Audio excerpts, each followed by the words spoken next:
guys, so magpiprito muna tayo ng isda bago natin gataan yan. Ayan. Antayin natin siya guys na mag-brown para mas masarap kasi medyo brown na yung isda bago natin gataan. Ayun. Masarap yan guys lalo na pag maraming sili. Ayun. Mapaparami talaga yung kain mo. Ayan guys, so brown na siya. Ayan.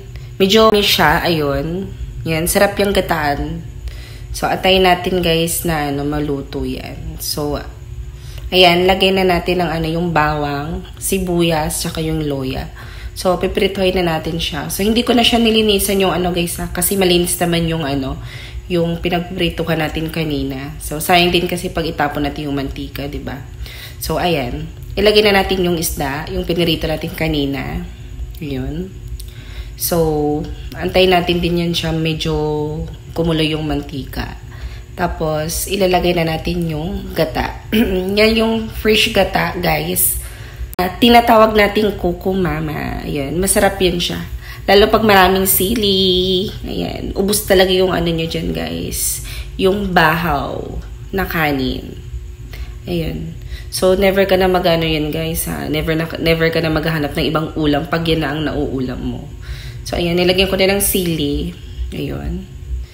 Kasi para medyo maanghang, para masarap yung kain natin mamaya. So, para sobrang dami din makakain natin. So, antay natin siyang kumulo. Ayun, nilagay na natin siya ng gulay. Ayun. Nilagay natin siya ng gulay, guys, para medyo healthy naman yung pagkain natin. Ayun. Sa inyo lang kung gusto nyo maglagay ng ganyan. Kasi ako, nilalagyan ko siya para mas, parang may healthy din yung kinakain natin. So, ayun, antayin din natin siyang kumulo, guys.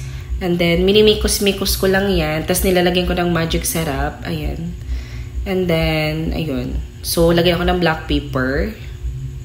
Ayan. Medyo madami ang black pepper. And then, asin konti. So, mikos-mikos na natin yan. Ayan. Sarap na yan, guys. Ready to eat na yan.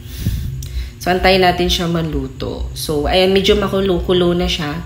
So, pwede na natin yan haungin. So, ready to eat na. Bye-bye. Thank you for watching.